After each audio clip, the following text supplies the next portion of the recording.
વિદ્યાર્થીની બહેનો, આજે આપણે શ્રેણી 9 સામાજિક વિજ્ઞાન પાઠ 13 ભારત સ્થાન ભૂસ્તરીય રચના અને ભૂપૃષ્ઠ ભાગ 1 એના વિશે સમજશું. ભારતનું સ્થાન, કદ અને વિસ્તાર. વિશ્વમાં ભારત ક્યાં છે? જમીન વિસ્તારની દ્રષ્ટિએ, સ્થાનની દ્રષ્ટિએ ભારત ક્યાં છે એની આપણે ચર્ચા કરીએ. તો એ પહેલા વાત કરું તો ભારત છે એ સંસ્કૃતિઓનો સમન્વય ધરાવતો દેશ છે. વિશ્વમાં ભારતનું સ્થાન ઘણું આગળ પડતું છે. ભારત પ્રાચીન સંસ્કૃતિ ધરાવતો દેશ છે. વિશ્વમાં સૌથી મોટી લોકશાહી ધરાવતો પણ દેશ છે. ભારતની જે સંસ્કૃતિ છે એ સમન્વયકારી સંસ્કૃતિ છે. એટલે કે પ્રાચીન સમયમાં ભારતમાં વિશ્વમાંથી અલગ અલગ ઘણી બધી ધર્મ, જાતિ અને પ્રજા ભારતમાં આવી હતી અને આ બધી જ પ્રજાને ભારતીય સંસ્કૃતિમાં સ્વીકારી લેવામાં આવ્યા હતા. તો આ રીતે આપણે દરેક પ્રજા જાતિ પ્રત્યે સમભાવ રાખેલો છે. એ આપણા દેશનું મહત્વનું લક્ષણ છે અને એટલા માટે જ ભારતની સંસ્કૃતિ સમન્વયકારી સંસ્કૃતિ છે.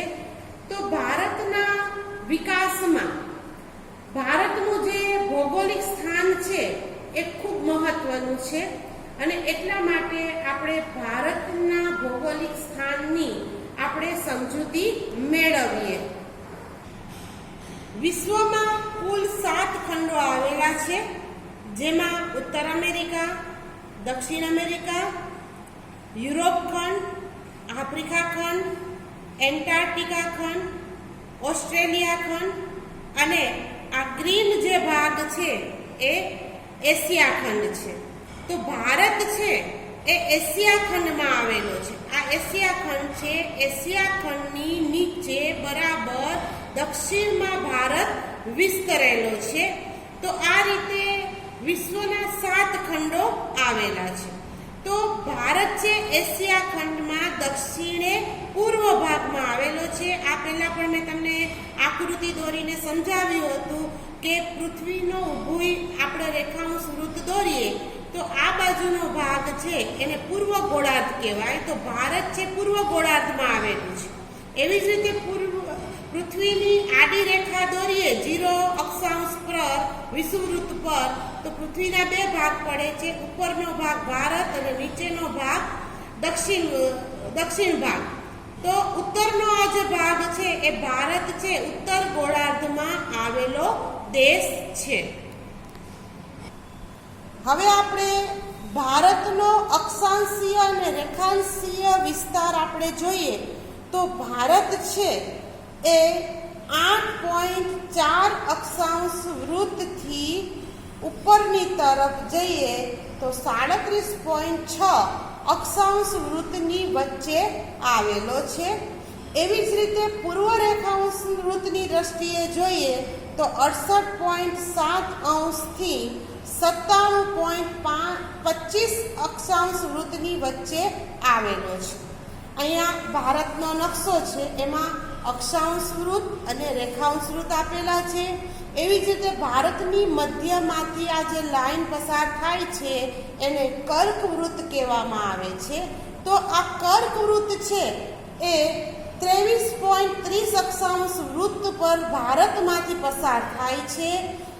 કર્કવૃત્તથી ભારતના મધ્યમાંથી પસાર થાય છે એટલે 2 ભાગ પાડવામાં આવે છે. ઉપરનો ભાગ ઉત્તર ભારત, દક્ષિણનો ભાગ દક્ષિણ ભારત કહેવામાં આવે છે. હવે જે આ ઉત્તર ભારત છે એની વાત કરીએ તો ઉત્તર ભારતમાં હિમાલયની પર્વત શ્રેણી આવેલી છે. પર્વત શ્રેણીની બરાબર નીચે ઉત્તરના અહીંયા મેદાની પ્રદેશો આવેલા છે. પૂર્વ ભારતમાં આવેલું આ જે હિમાલય છે, પૂર્વ ભારતની અંદર આવેલું આ હિમાલય, તો આ હિમાલયની પર્વત શ્રેણીની પહોળાઈ છે એ ઓછી છે. ત્યાર પછી દક્ષિણ ભારતની વાત કરીએ, કર્કવૃત્તથી નીચેનો ભાગ દક્ષિણ ભારત છે તો એની વાત કરીએ તો એનો જે આકાર છે દક્ષિણ ભારતનો આકાર એ ઊંધા ત્રિકોણ જેવો આકાર છે. દક્ષિણ ભારતની 3 બાજુએ દ્વીપકલ્પ એટલે કે ત્રણેય બાજુએ દરિયા કિનારો આવેલો છે, દરિયો આવેલો છે. પશ્ચિમમાં અરબ સાગર, પૂર્વમાં બંગાળાની ખાડી અને દક્ષિણે હિન્દ મહાસાગર છે. હવે ભારતની ત્રણ બાજુએ દરિયા કિનારો છે, એટલા માટે એને દ્વીપકલ્પ કહેવામાં આવે છે. જો આખું ભારતની ફરતે દરિયો હોય તો એને ટાપુ કહેવાય, પણ ત્રણ બાજુ દરિયો હોય તો એને દ્વીપકલ્પ કહેવામાં આવે છે. તો દક્ષિણ ભારતથી મધ્યમાંથી નીચેની તરફ જતા જઈએ તેમ તેમ ભારતનો આ દક્ષિણ ભાગ છે સાંકડો થતો જાય છે, ઊંધા ત્રિકોણ જેવો એનો આકાર છે. અને પશ્ચિમથી શરૂ કરી અને આ બાજુ પૂર્વમાં જઈએ તો અહીંયા પાતળી પટ્ટીમાં નદીઓએ બનાવેલા સાંકડા મેદાની પ્રદેશો આવેલા છે. તો આપણે ભારતની આ ભૌગોલિક જે માપ છે, રેખાંશીય માપ અને અક્ષાંશીય માપ, એનો જે વ્યાપ છે એ 30 અંશમાં ફેલાયેલો છે.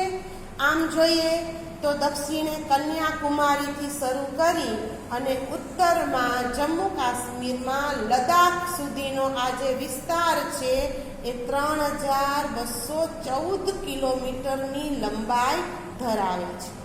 એવી જ રીતે આપણે પૂર્વથી પશ્ચિમ જઈએ એટલે કે ગુજરાતના પશ્ચિમથી કચ્છથી શરૂ કરી અને પૂર્વમાં અરુણાચલ પ્રદેશ સુધીની ભારતની પહોળાઈની વાત કરીએ તો 2933 કિલોમીટરની પહોળાઈ ધરાવે છે.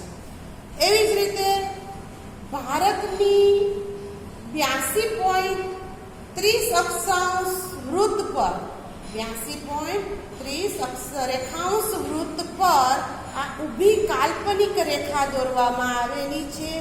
કારણ કે સૂર્યનો ઉદય પૂર્વ ભાગમાં થાય છે. ભારતમાં સૌપ્રથમ સૂર્ય ઉદય અરુણાચલ પ્રદેશમાં થાય છે. 4 વાગે અહીંયા સૂર્ય ઉદય થાય છે. હવે એ સૂર્યના કિરણોને ભારતની પશ્ચિમ બાજુએ પહોંચતા 2 કલાકનો સમય લાગે છે.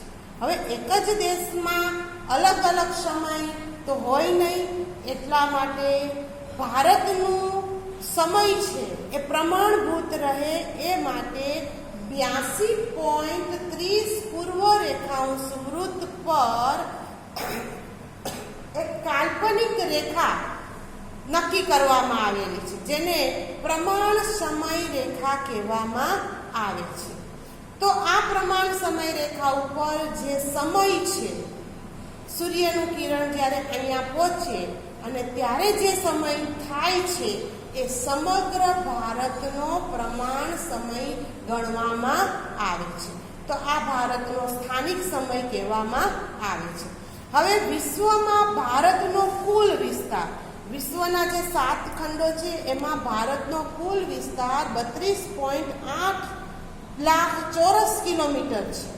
એટલે કે ભારત વિશ્વમાં 7મા ક્રમે છે. વિસ્તારની દ્રષ્ટિએ ભારત 7મા ક્રમે છે. એટલે કે ભારત કરતા 6 દેશ જમીન વિસ્તારમાં મોટા છે: રશિયા, કેનેડા, યુએસ, બ્રાઝીલ અને ઓસ્ટ્રેલિયા.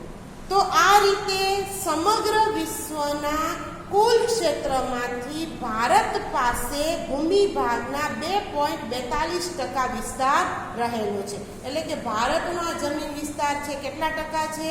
2.42% વિસ્તાર ભારત વિશ્વની અંદર ધરાવે છે. ત્યાર પછી બીજી આપણે વાત કરીએ, ભારતનો ભૂમિ ભાગ છે, આ એશિયા ખંડનો નકશો આપેલો છે.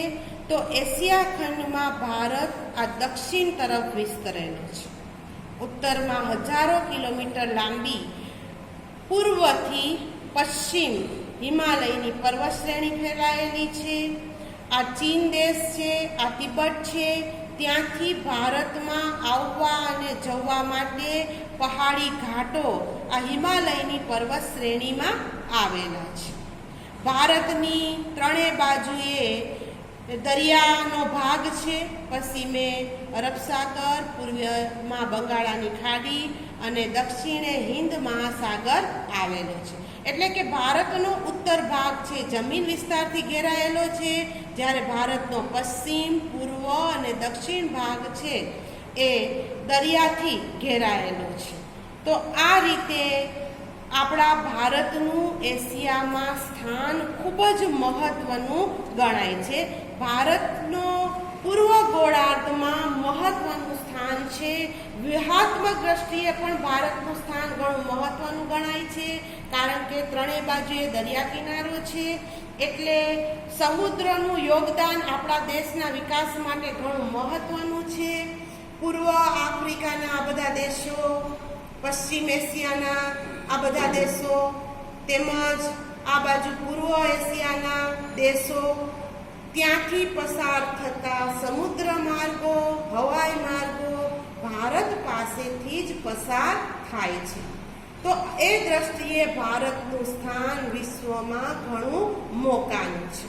હવે ભારતની દક્ષિણે હિન્દ મહાસાગર આવેલો છે, એટલે હિન્દ મહાસાગર ઉપરથી ભારતનું નામ રાખવામાં આવેલું છે. પ્રાચીન સમયમાં આપણે ભારતને હિન્દુસ્તાનના નામથી ઓળખવામાં